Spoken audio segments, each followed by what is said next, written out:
Welcome to Daily Stoic, where we explore the profound teachings of ancient philosophy and their relevance to our modern lives. Today we delve into a question posed by René Descartes that has resonated through the ages. To what extent must one embrace madness to arrive at a reasonable conclusion?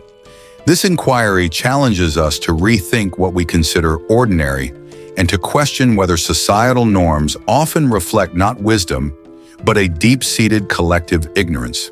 As we journey through the insights of great thinkers like Copernicus, Galileo, and Socrates, who were all labeled mad for defying conventional beliefs, we find ourselves at the crossroads of philosophy and reality, where true liberation lies in breaking free from the chains of the ordinary. If you're ready to challenge the status quo and explore the radical wisdom of philosophies like Cynicism, hit the like button, subscribe to One Daily Stoic, and join us on this journey of intellectual discovery. Share your thoughts in the comments below. What societal norms do you think deserve a second look? Let's question, reflect, and grow together as we navigate the complex terrain of human thought and existence. René Descartes once posed a question that would echo through the annals of philosophy.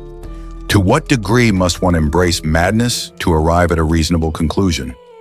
The inquiry is not without merit, for there are countless instances where the ordinary serves merely as a mirror, reflecting the deepest layers of collective ignorance, where habitual practices become shackles rather than keys to liberation, and where what is widely accepted is often equated with recklessness, contempt, and moral degradation. Consider how many people labeled Nicholas Copernicus and Galileo Galilei as madmen for their unwavering defense of the heliocentric model, insisting that the Earth revolves around the sun. Imagine the thoughts of those who condemned and poisoned Socrates, accusing him of corrupting the youth of Athens with ideas that defied the authority of ancestral gods.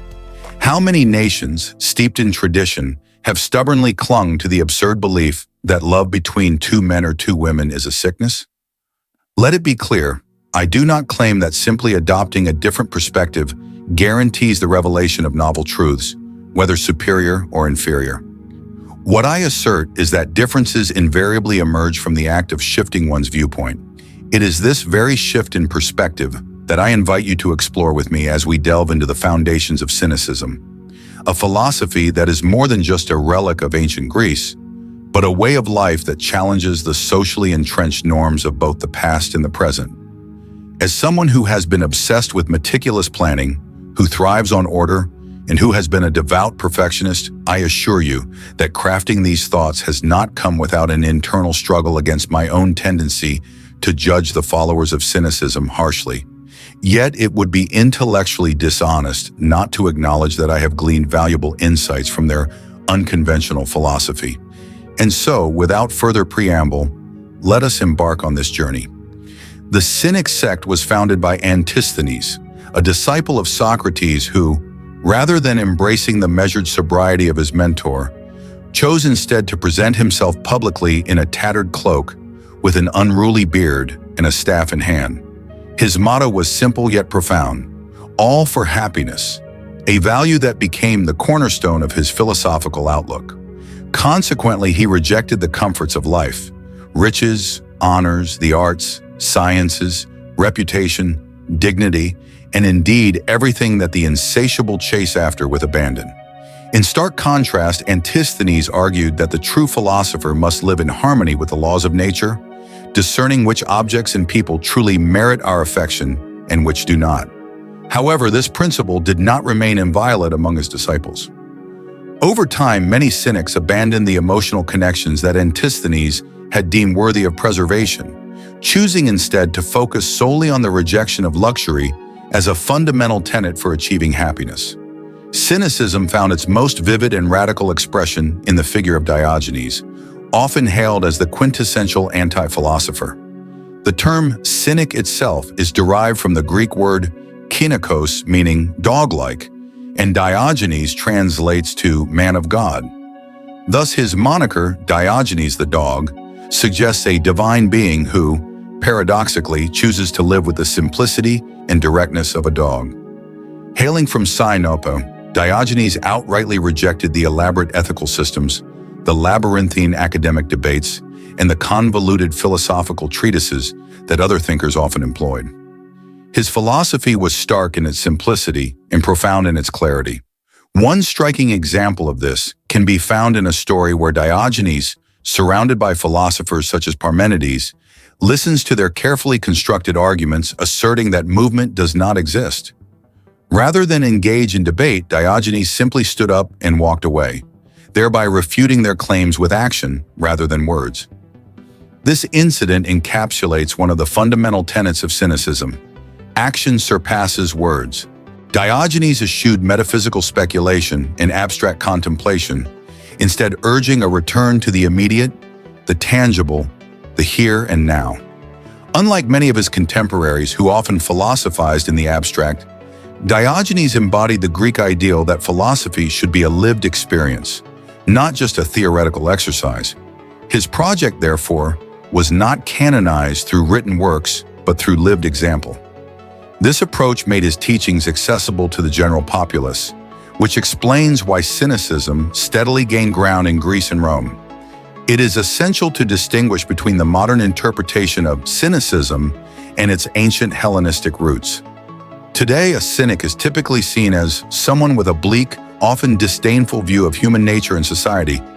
In contrast, the ancient cynic did not necessarily harbor a pessimistic view of human existence. Rather, he criticized humanity's tendency toward vanity, ignorance, and blind conformity.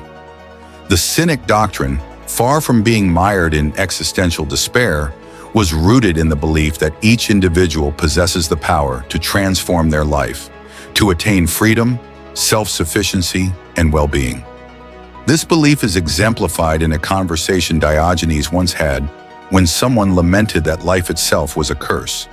Diogenes, with his characteristic sharpness, corrected him by saying, "The evil does not lie in life itself, but in living poorly."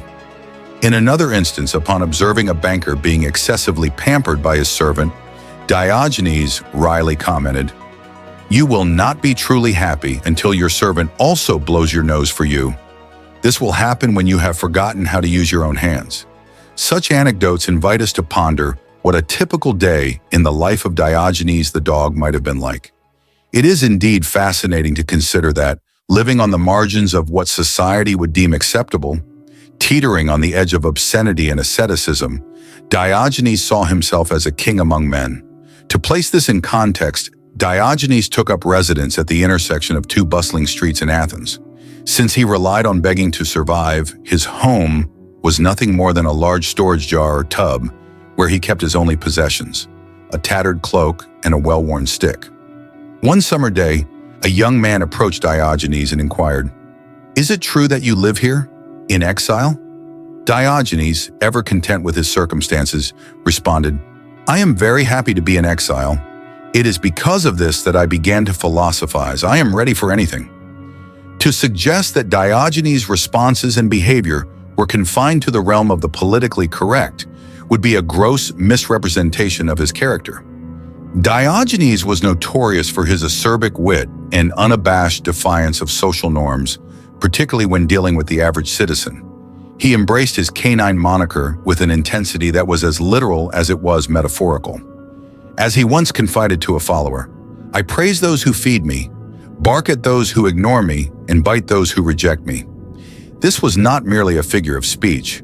Diogenes once escalated his dog persona to a new level when a group of wealthy Athenians, in an act of condescension, tossed him the remnants of their banquet, mere bones.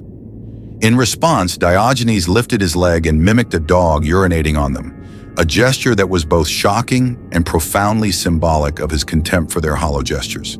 But Diogenes did not stop there. His provocations extended to the public arena, where he would unabashedly satisfy his sexual desires in full view of the Greek polis, much to the horror of its citizens. When ridiculed for such behavior, his retort was as sharp as it was revealing. If only it were as easy to rid oneself of hunger by rubbing one's belly. This episode is just a glimpse into the depths of Diogenes' disdain for societal conventions. He derided the Euclidean school as trivial, dismissed Platonic dialogues as futile exercises, and scorned athletic games as mere spectacles for the foolish and the Dionysian. Moreover, he viewed senators not as leaders, but as slaves to public opinion. Diogenes often observed the professions of pilots, doctors, and philosophers, initially conceding that man might be the most intelligent of animals, only to swiftly retract his statement upon witnessing the masses, and especially when he encountered soothsayers and politicians, whose existence he saw as evidence of humanity's folly. Diogenes was equally critical of the paradoxes he observed in society. He marveled at how grammarians obsessed over the tribulations of Ulysses while neglecting their own, how musicians could tune the strings of their lyres while ignoring the discord in their own souls, how mathematicians could chart the stars while disregarding earthly concerns, how orators could extol justice yet never practice it, and how the greedy could despise money even as they obsessively pursued it. To Diogenes, the greatest hypocrisy of all was that of the masses who labeled the rich as greedy, selfish, and vile while secretly envying them, aspiring to the very wealth they outwardly condemned. They criticized the wealthy, yet worshipped riches, and lived by a double standard that Diogenes saw as endemic to civilized society. This double standard was evident in an encounter Diogenes had with a woman who approached him while he was resting in his barrel. Offering him food, she remarked, "I heard you had to leave your home for falsifying money." To this, Diogenes wittily replied, "And that is absolutely correct. It is also true that I used to wet my bed, and it has never happened again, mainly because I no longer need a bed."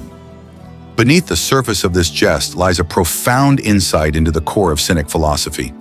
It is said that Diogenes and his father once used counterfeit coins to purchase food, and when their deception was discovered, they fled Sinop for Athens. In the wake of this, Diogenes sought counsel from the oracle of Apollo, asking if he had erred. The oracle's response was cryptic but telling: "The money is false." Initially, this declaration offered little comfort to Diogenes, as he was already aware that the coins were not genuine. However, years later, after he had relocated to Greece to study philosophy, Diogenes experienced an epiphany that rekindled his earlier convictions. He came to realize that the oracle had not been mistaken. It was not merely his money that was false, but the very concept of money itself. In Diogenes' view, it was not the physical coins that were falsifiable, but the collective beliefs, social conventions, and values that society attached to them. For Diogenes, these were the true fabrications. The honors, powers, riches, comforts, knowledge, and pleasures that society revered were in reality the chains that turned men into corrupt, egotistical, and repugnant creatures. Thus, he argued, true wisdom lies in piercing through these illusions to uncover the hidden truths that govern human existence. The engine that drives monetary transactions among humans is not the mere exchange of currency, but the complex interplay of emotions, desire, pride, fear, sorrow, and pleasure that such transactions evoke in economic agents. In essence, people do not crave money for its own sake, but for the myriad possibilities they believe it can unlock. When Diogenes, ever the astute observer, placed himself in the third person to scrutinize this phenomenon, he saw through the illusion that money, in its perpetual circulation from one hand to another, appears to bestow benefits solely upon those who amass it in great quantities. Yet to him, this was nothing more than a fleeting mirage, a rudderless ship adrift on the sea of human folly, destined to bring about inevitable suffering rather than true fulfillment. Diogenes held the view that objects of genuine value, those that truly enrich the soul, were either modestly priced or, more often, completely free. Conversely, the things that society deemed valuable were grotesquely overpriced, far exceeding their worth. "Tell me," Diogenes would challenge, "why does a lifeless statue command a price of 3,000 drachmas, while a simple handful of flour, essential to life, is sold for a mere 2 obols?" Committed to living his philosophy, the Cynic sage resolved to cast off every possession that was not strictly necessary for survival. Upon witnessing a child drink from his cupped hands, Diogenes discarded the bowl he carried, declaring, "A mere child has outdone me in simplicity." He similarly abandoned his spoon after observing another child who had ingeniously used a piece of bread to collect lentils, foregoing the need for a broken plate. Diogenes imparted this principle to his disciples with unwavering consistency. Do not let anyone deceive you with the false promise that more is better. Trapped in their own ignorance, citizens, much like the herd they follow, live in a relentless pursuit of material accumulation, a chase without end in which the goal forever eludes them. Despite his apparent material poverty, Diogenes discovered a profound liberation in recognizing and rejecting this societal trap.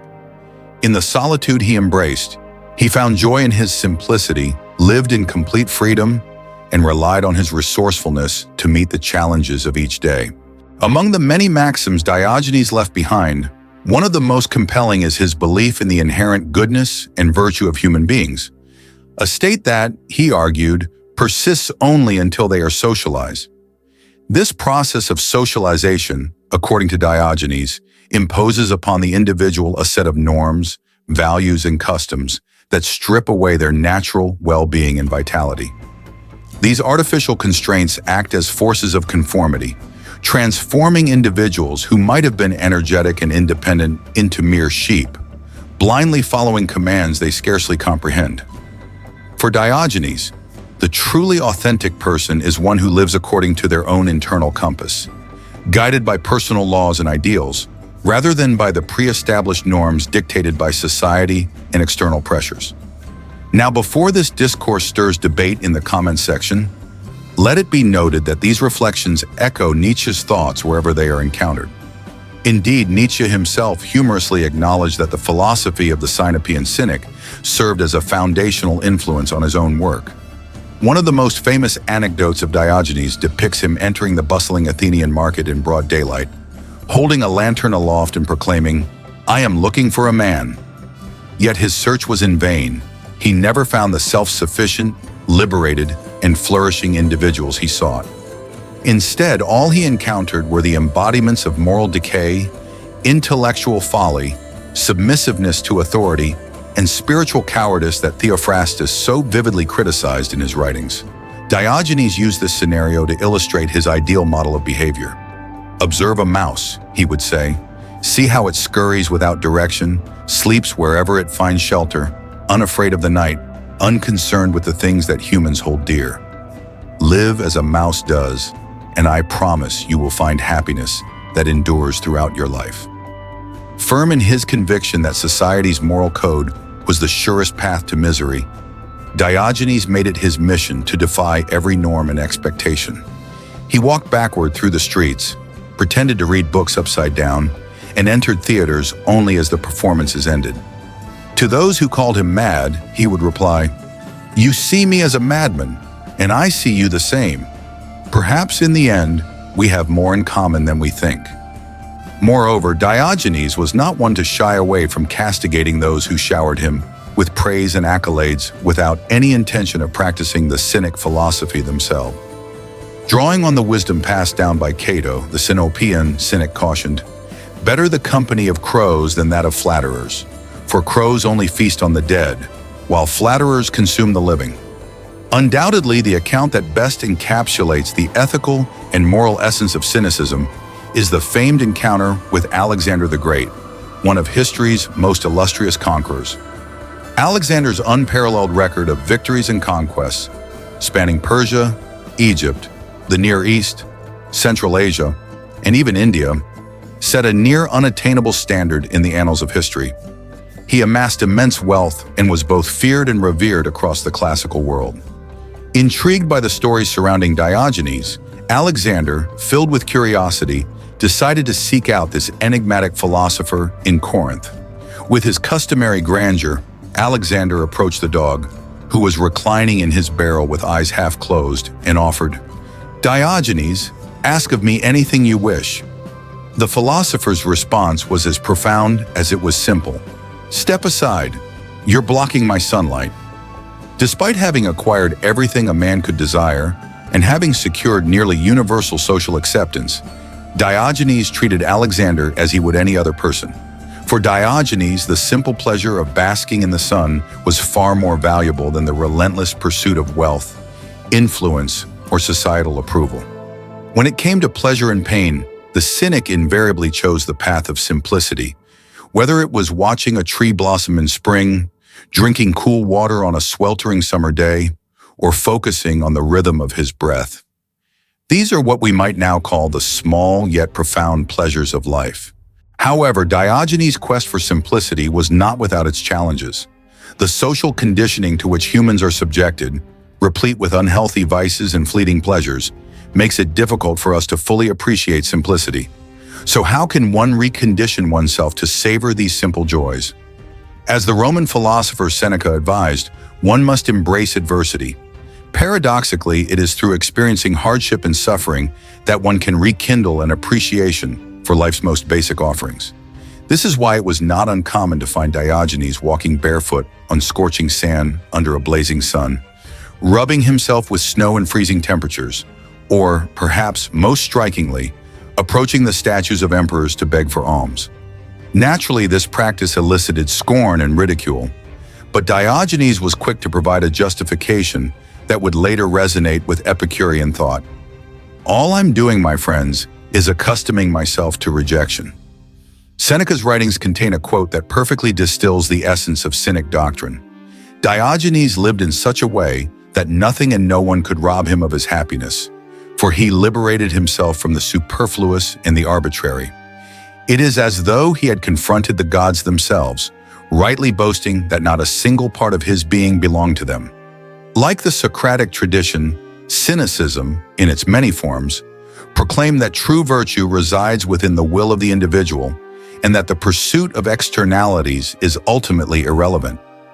In many respects, Cynicism and Stoicism share profound similarities, particularly in their views on material luxury and the dichotomy of control. This is largely because Zeno of Citium, the founder of Stoic philosophy, was heavily influenced by Crates, a disciple of Diogenes. Zeno's original intent was to adapt the moral principles of the dog into a framework that would facilitate effective social cooperation. So what lesson can be gleaned from the immense, albeit controversial wisdom, whether perceived as madness or brilliance, that has been recounted throughout this brief documentary? In my view, it all boils down to one fundamental question: what do we truly need, and what can we do without? I was compelled to revisit a passage from *Sapiens*, a thought-provoking work by historian Yuval Noah Harari, which offers a timely reflection on the pervasive materialism of the 21st century. In it, Harari ponders to what extent the things we consider essential are, as Diogenes argued long ago, artificially implanted needs that in reality hold little true value. The romanticism of the 19th century aligns almost seamlessly with the consumerism of the 20th. Romanticism invites us to realize our full human potential by immersing ourselves in a multitude of experiences, embracing a wide range of emotions, engaging in diverse relationships, sampling various cuisines, and appreciating different musical genres. One of the most effective ways to achieve this, we are told, is to break free from the monotony of daily life, leave behind the familiar, and venture into distant lands to absorb the culture, scents, flavors, and customs of the locals. Romantic tales often recount how a novel experience opened my eyes and changed my life forever. In contrast, consumerism preaches that happiness is directly linked to the accumulation of products and services. If something feels amiss or our personal circumstances seem unsatisfactory, consumerism suggests that the solution lies in purchasing something: a new car, the latest fashion, or organic groceries, or perhaps investing in services like legal counsel, relationship therapy, or yoga classes. Each advertisement on television offers a product or service that promises to enhance our lives. The reason romanticism dovetails so perfectly with consumerism lies in the creation of a sophisticated market of experiences that is irresistibly alluring to the public. Consider the tourism industry as an example. Its foundation isn't just plane tickets or hotel bookings, but the experiences it sells. Imagine a millionaire trying to salvage his marriage. He might choose an extravagant getaway to Paris with his spouse. This journey is not born from an intrinsic desire, but rather from a deep-seated belief in the myths of romantic consumerism. It's unlikely that an affluent scribe from ancient Egypt would have considered mending a marital rift by whisking his wife away to Babylon. Instead, he might have opted to build her the opulent tomb she always dreamed of. Much like the elite of ancient Egypt, most people today dedicate their lives to constructing their own pyramids, though the names, shapes, and sizes of these structures vary across cultures. Whether it's a villa in a gated community with a pool or a sleek new penthouse with stunning views, the pursuit remains the same. Yet few pause to question the origins of the conceptual frameworks that drive us to covet these pyramids in the first place. While I may not agree with every aspect of this narrative, I find it to be a compelling illustration, as it underscores how our notions of well-being are, at least in part, shaped by the myth of romantic consumerism. Although I hesitate to assert how deeply this myth influences the behavior of any one individual, I do observe certain trends at a broader societal level. As we consider all this, the question I wish to leave you with is this: what portion of our material possessions and sensory desires could we relinquish to find greater satisfaction?